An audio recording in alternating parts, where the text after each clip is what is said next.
Hello दोस्तों, स्वागत है आपका मेरे यूट्यूब चैनल पर। आज मैं आपके लिए एक्सप्लेन करूंगी the villainous admiral wants to catch me in his net का चैप्टर 3। इस चैप्टर की शुरुआत में हमें 3 दिन बाद हर्बर्ट पोर्ट का सीन दिखाया जाता है। हम कुछ नाइट्स को देखते हैं जो कहते हैं कि प्लीज हीरो सेफली घर जाइएगा और अपनी सेहत का ध्यान रखिए। स्टेला सोचती है क्योंकि मैंने 2 लोगों की जान बचाई है, इसीलिए ये लोग मुझे हीरो की तरह ट्रीट कर रहे हैं।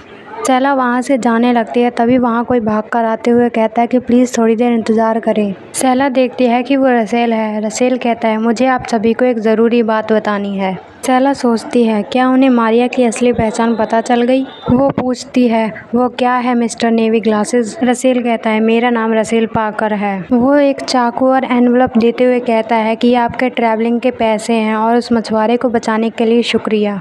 और ये वही चाकू है जिसे मैंने बंदरगाह पर लौटाने का वादा किया था। स्टेला सोचती है ट्रैवल का पैसा मिलना अच्छी बात है, लेकिन मुझे ये फीलिंग पसंद नहीं। जल्दी यहाँ से दफ़ा हो जाओ। वो कहती है आपका शुक्रिया, मैं साइरन नेवी की काइंडनेस को कभी नहीं भूलूंगी। तो अब मैं चलती हूँ फिर। रसेल हैरानी से स्टेला को देखते हुए कहता है कि रुकिए, आप इतनी जल्दी में क्यों हैं? मुझे आपको कुछ बताना है। स्टेला सोचती है देखा मेरी बैड फीलिंग सच हो गई। वो पूछती है वो क्या है? रसेल अपना चश्मा ठीक करते हुए कहता है उन्होंने आपको जॉब ऑफर की है। स्टेला सोचती है एडमिरल एलिमे अचानक से सामने क्यों आ रहा है? रुको, क्या ये वही मधुर आवाज वाला आदमी है जो इन्फेमरी में था? स्टेला हिचकिचाते हुए पूछती है क्या एडमिरल मुझे देखने के लिए इन्फेमरी में आए थे?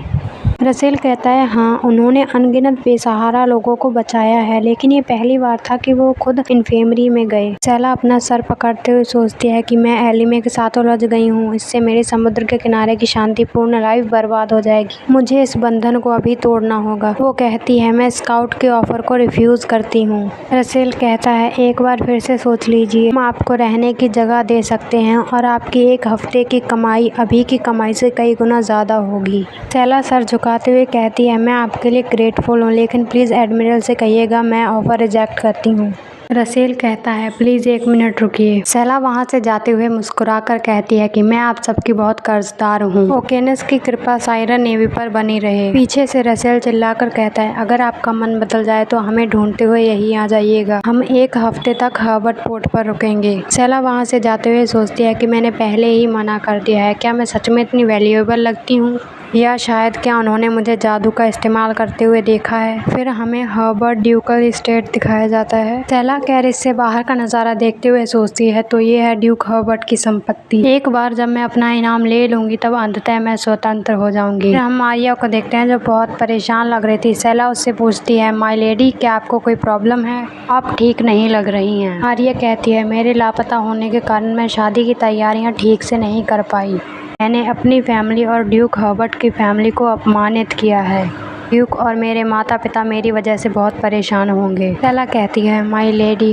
वो सोचती है कि मारिया ने हमेशा खुद से पहले दूसरों को रखा है, लेकिन अब वो मुझे अपनी परेशानियों के बारे में खुलकर बता रही है। ये रोमांस के बारे में होगा। ड्यूक हर्बर्ट जो कि इस नॉवल का मेन लीड है और एलिमे का राइवल है। ड्यूक और मारिया को पहली नज़र में ही एक दूसरे से प्यार हो गया, लेकिन वो दोनों ही एक दूसरे की सच्ची भावनाओं को नहीं समझ पाए।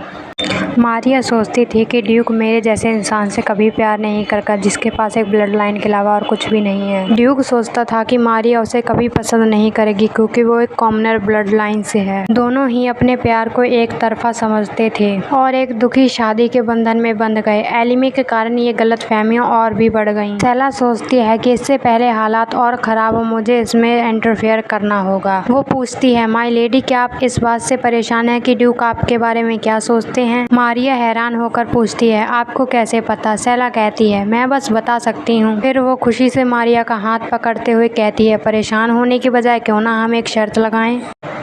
आप शर्त लगा सकती हैं कि ड्यूक आपको पसंद नहीं करते और मैं शर्त लगा सकती हूँ कि ड्यूक बिना बदले आपसे प्यार करते हैं। जीतने वाला हारने वाले के फोरहेड पे फ्लिक करेगा। मारिया सोचती है फोरहेड फ्लिक वो क्या होता है? स्टेला सोचती है मैं उस हीरोइन को खुश देखना चाहती हूँ जिसे मैंने बचाया है। फिर हम मारिया को ड्यूक के हाउस में देखते हैं। ड्यूक दौड़कर उसके पास आते हुए कहते हैं लेडी मारिया।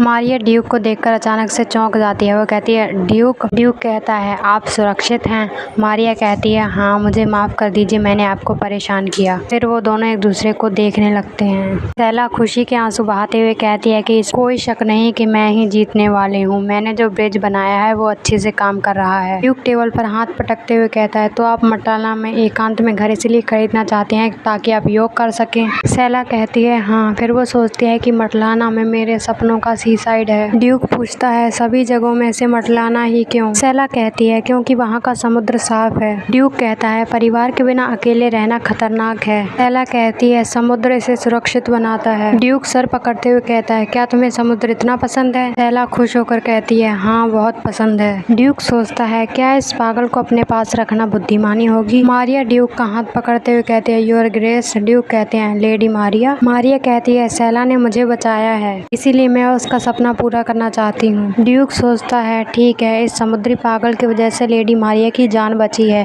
इसीलिए। फिर ड्यूक कहता है ठीक है मैं तुम्हें सपोर्ट करूंगा ताकि तुम एक घर खरीद सको, लेकिन आपको ये बात सीक्रेट रखनी होगी कि पायरेट्स ने मारिया को किडनैप किया था। वो जल्दी ही मेरी पत्नी बनने वाली है। अगर ये बात बाहर गई तो लोग इसके बारे में अफवाहें फैलाएंगे। मैं नहीं चाहता कि मारिया की बदनामी हो। सैला कहती है उनके लिए मैं ये सीक्रेट रखूंगी।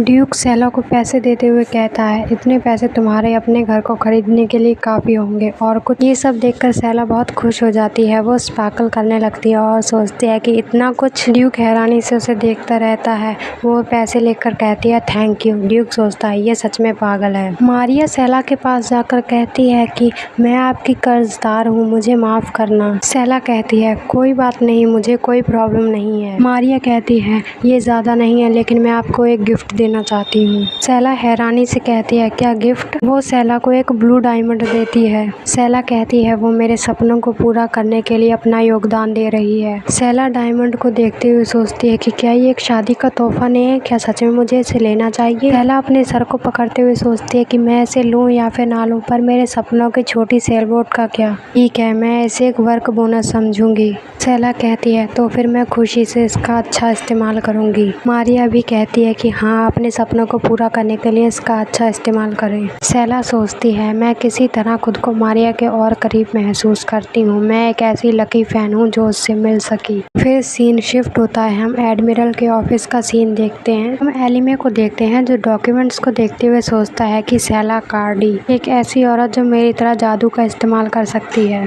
समुद्र से प्यार करती है, बहादुर है और शार्प माइंडेड है। आखिर रियली में वो है कौन? तभी उसे कुछ होने लगता है। टेबल पर खून की बूंदों को गिरते हुए दिखाया जाता है। हम देखते हैं कि एलिमे की नाक और मुंह से बहुत खून निकलने लगता है। उसके आगे की सारी चीजें घूमने लगती हैं और वो बेहोश होकर नीचे गिर जाता है। बाहर से कोई चिल्लाकर पूछता है एडमिरल ये कैसी आवाज़ थी? जवाब ना मिलने पर जैसे भी अंदर आकर देखते हैं वो देखते हैं कि एडमिरल बेहोश पड़ा है। वो चिल्लाकर कहता है जल्दी से एडमिरल को इन्फर्मरी में लेकर जाओ। इसी के साथ हमारा ये चैप्टर यहीं पे ख़त्म होता है। Thank you so much for watching.